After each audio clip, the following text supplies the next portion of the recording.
Good morning and welcome to the Livingston Parish News Morning Show. Had Drew on the evening show last night. Had my microphone a little low. Here we go.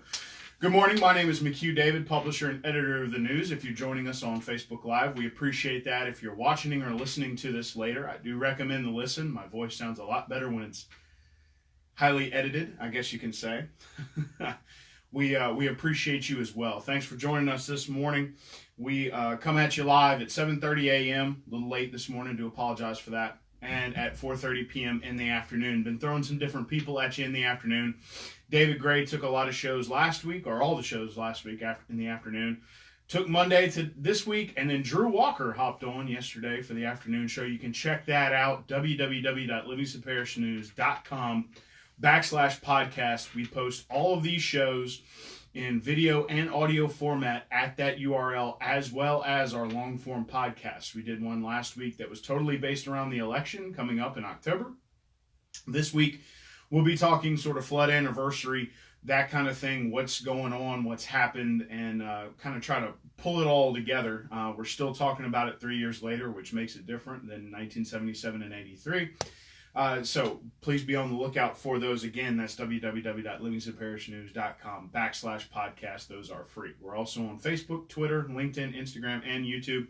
Check us out on those platforms. Please give us likes, shares, follows, subscriptions. We appreciate it. The subscriptions on YouTube do not cost any money, so don't worry about that, please.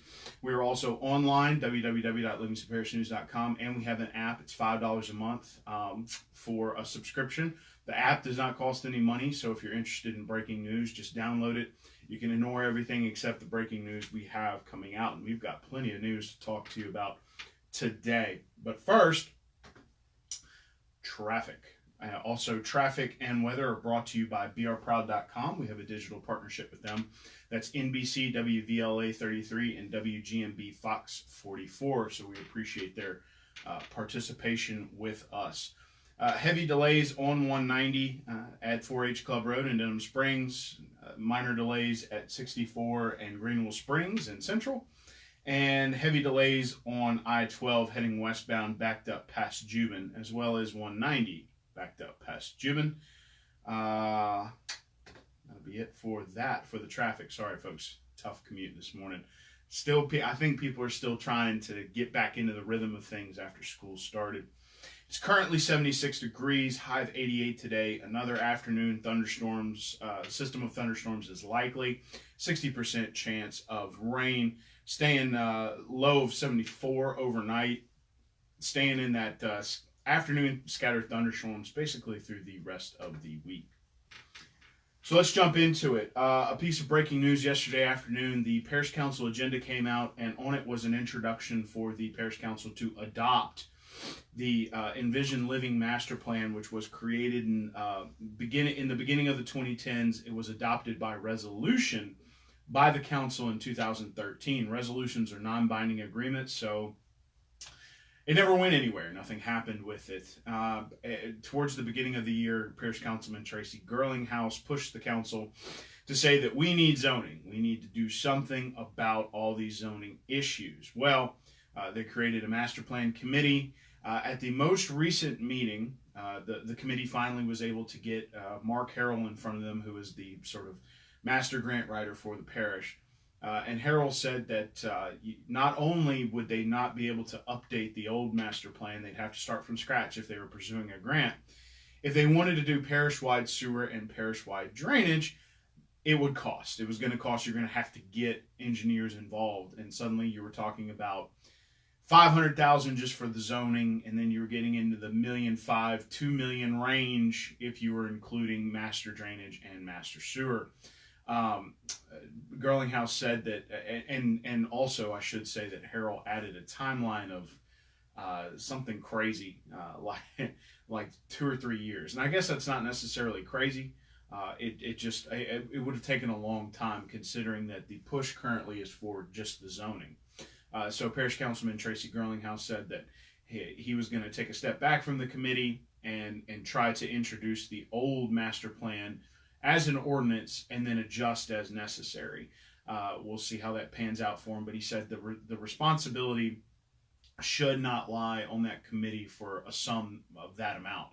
1.5 to 2 million is 375,000 or more in matching costs from the parish if you're going for a grant to fund it. So there was a lot of money involved. Girlinghouse was not real excited about it, and so he wants to try to go another way with it that's a little more cost effective in his eyes. So we'll see how that introduction goes Thursday. Remember, that's just an introduction. The full council will not have a public hearing on it until their first September meeting. So we'll just have to wait and see how that goes. As in terms of a responsibility, the reason he said that is because Mark Harrell told him that told the committee that if they made a suggestion to the council and the council did not adopt it as a binding ordinance, they'd have to give all the grant money back, which at that point they will have spent it. So that means that the parish would be on the hook for several $1 million. So they're trying to avoid that, which is understandable. So they will be working on trying to get that old master plan from 2013 introduced, and maybe with a few updates or adjustments as they go. That'll be introduced tomorrow. Some new developments in the Premier Concrete issue that is in Watson. If you're not familiar with it, it is a situation upon which Parish Councilman Gary Frog Talbert, who represents the area, was invited out to the Premier Concrete campus, which is on the north side of Watson. And there he discovered, this was in March, that they were building some sort of dormitory. He went to the parish president's office and the permitting office. They said they'd work on it, and there's been some work on it, and we'll talk about that in just a second. But all of this actually started back in September of last year, upon which in August, upon which a residential permit was acquired for the dormitory, which had 19 showers. It was very clearly not just a residential building. It was also listed as 10,000 square feet on the initial residential plan. However, the fire marshal has it listed at about 13,000 square feet. So there was a little discrepancy there. The fire marshal did get involved, and we'll get to that in a second. Construction continued. The foundation and the studs came into being around January, and that's when plumbing and electrical permits began to be pulled. Obviously in March, that is when that process started. However, construction continued even after the parish president and the permitting office visited the site, right up until the fire marshal showed up in May. A fire marshal report was generated on May 24th. It had about 17 discrepancies. That square footage as compared to the original permit was one of them. And so, according to the parish councilman's, to Premier Concrete's lawyer, construction had stopped while adjustments were made. However, the issue came back up in July as the parish council found out that a commercial permit was issued as opposed to a residential permit on June 14th of 2000, or was applied for on June 14th of 2019, was issued on June 16th of 2019. However, the commercial permit workflow, not manual, but worksheet, was not checked and issued until July 17th, so that was a month later, 2019. It also said that pieces that were missing were a mechanical plan, a plumbing plan, and an electrical plan for a commercial building, not for residential. The lawyer for Premier Concrete informed the council, as well as the electrician who did it, that all the work was done at a commercial grade. However, there is no paperwork to say that that is the case, not yet anyway. At any rate, the council is still waiting to see if a 7-foot privacy fence will be built, and there is also a drainage impact study that is missing from the entire plan. So those are some of the new developments. That a commercial permit was issued for construction and kind of given the green light, and then they must have finished what the fire marshal had required of them. And then, as it turns out, the internal audit of the commercial permit was not completed until a month later, and there were deficiencies still. So that this is ongoing.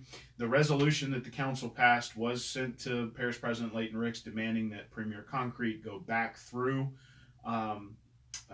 the entire commercial permitting process. And it was a resolution. Again, we discussed that with the master plan. It is non-binding. So it does not look like anything's going to happen on that front. Mr. Talbert has informed the news that he is going to continue this fight. So we'll see what comes up Thursday at the parish council meeting.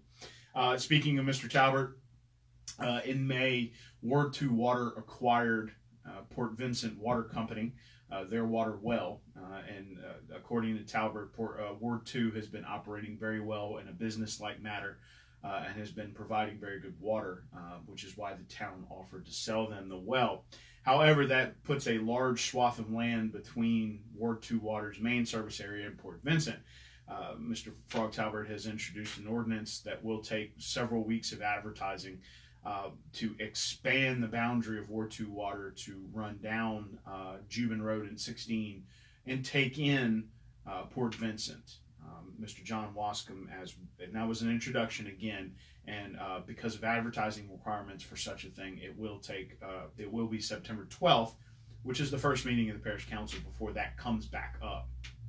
It is worth noting that John Wascom, who is the councilman for District 4, which encompasses most of Denham Springs, has asked if they could expand the board since it will be entering part of his district and part of Bubba Harris's district, which is District 5.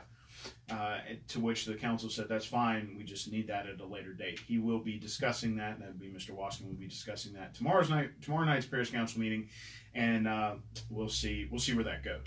Time will tell if they'll expand that board or not. That does require legislative approval, however. Southside campus, right? So where Southside Junior High was on Pete's Highway was demolished because it was substantially damaged. Where Southside Elementary was on Range Avenue in Denham Springs was also demolished because it was substantially damaged. What the Denham Springs portion of the school board did was take that Southside Elementary campus and turn it into the STEM Center, or the Science and Technology Center, for Denham Springs High School. So kids will be taking classes there on science, technology, robotics. There's even a digital storytelling class there. And Southside Elementary and Southside Junior High will be combined in one campus at the old location. That campus's site plan was approved by the parish council this past week. So what's coming up next is the school board is waiting for a FEMA and environmental permit, as well as a flood mitigation or drainage mitigation, wetlands mitigation, that's the one, a wetlands mitigation permit from the Corps of Engineers. Now, according to Superintendent Joe Murphy, they've done a lot of preliminary work on these things. He expects them to come in the next 45 to 60 days, at which point he's hoping late October, November, they will issue or release bids for construction, which is a good sign for that location. It will be interesting to see, he did say, the whole hope is not a strategy thing. He can't make any promises, but because of the preliminary work that he's done and his office has done, he's confident that they will be receiving those permits within at least 60 days. So we'll be keeping an eye on that, but that's one more step towards that campus becoming a reality. In Albany this Saturday, August 24th, from 9 a.m. to 2 p.m., there will be a community open house so that parents can check out some of the new classrooms. They had some specialty classrooms, wall-sized boards and that kind of thing created or constructed over the summer. And now the board members from Albany are inviting and the school, of course, itself, are inviting parents and community members to come out this Saturday to check out those new boards and what the kids are learning and doing inside the classroom. Again, that's from 9 a.m. to 2 p.m. on August 24th. Check that out. Live Oak, there is a feature at www.livingstonparishnews.com/sports that's talking about, I guess you can say, Live Oak volleyball is now going to have to deal with Division I as opposed to Division II. Things like soccer and volleyball are divided into 4 divisions, not Class 1, 2, 3, and 4A. And Live Oak is moving into Division I from Division II, so they'll have to compete with Denham and Walker and those kinds of things. So they're going to have a different kind of road this year, a tough kind of road. They will, again, there's a feature online, www.livingstonparishnews.com/sports, where they're talking about the preparations they did over the summer. It's a very good story. Also, Miss Emily Oatkin, a Denham Springs native, recently won 3 Grand Cup Awards for 12 consecutive years of superior ratings in the Louisiana Federation of Music Clubs Piano Festivals. She's 12. Quite an impressive kid. If you want to read the story by Mr. David Gray, it's at www.livingstonparishnews.com/living. Already a lot of great accomplishments. We'll be keeping an eye on Miss Emily. I am sure she will continue to excel in the area of piano and academics. A reminder that September 4th is Childhood Hunger Awareness Day here in Livingston Parish. That's the date that's been set for this year. There will be an event at the Denham Springs Walker Library. Please keep your ears open for that. Last but certainly not least, Miss Lori Calais has shipped out an official press release for her candidacy for State Representative District 71. She's a former teacher and a Democrat, and she is interested in that crowded race, which has 5 people, 4 Republicans. She is the Democrat. Her campaign platform centers around education, upgrading the state's deteriorating infrastructure, and expanding economic opportunity for Louisiana's working families. If you want to read about Miss Lori Calais, she is on our website, www.livingstonparishnews.com/breaking news. One more time around the bend with traffic. Heavy delays remain on I-12 heading eastbound, all the way up to the Jubin exit and hitting the 10-12 split. You get a small reprieve right after Millerville for about 2 miles, and then you're going to hit traffic right at Airline Highway, almost all the way into downtown Baton Rouge. I do apologize for those of you who have to commute in that this morning. Heavy delays in Denham Springs on 190 and 4-H Club Road. Small delays on 64 heading into Central. It's currently 76 degrees. 88 degrees is your high today. 60% chance of afternoon thunderstorms. 74 degrees is your low. And that is just about what you're going to get through Monday of next week.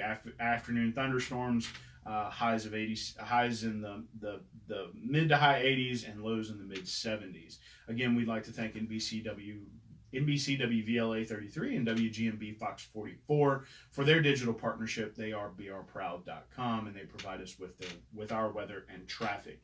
Again, if you missed these shows, please check them out, www.livingstonparishnews.com/podcast. It is free.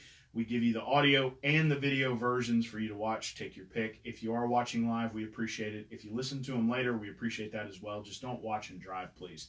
We would appreciate it. The news is on Facebook, Twitter, LinkedIn, Instagram, and YouTube. We'd appreciate you giving us a like, share, or subscribe there. Subscribe is a YouTube deal. We don't charge for it. That's just the way that they do it. We also have an app that is free, but there is a digital subscription required to view some of the content. There's a lot of free content on our website as well, and we're also at www.livingstonparishnews.com. We send out push notifications on that app, breaking news and that sort of thing. So if you're not interested in paying $5, but you want to keep up on breaking news, it is there. Our breaking news section is free.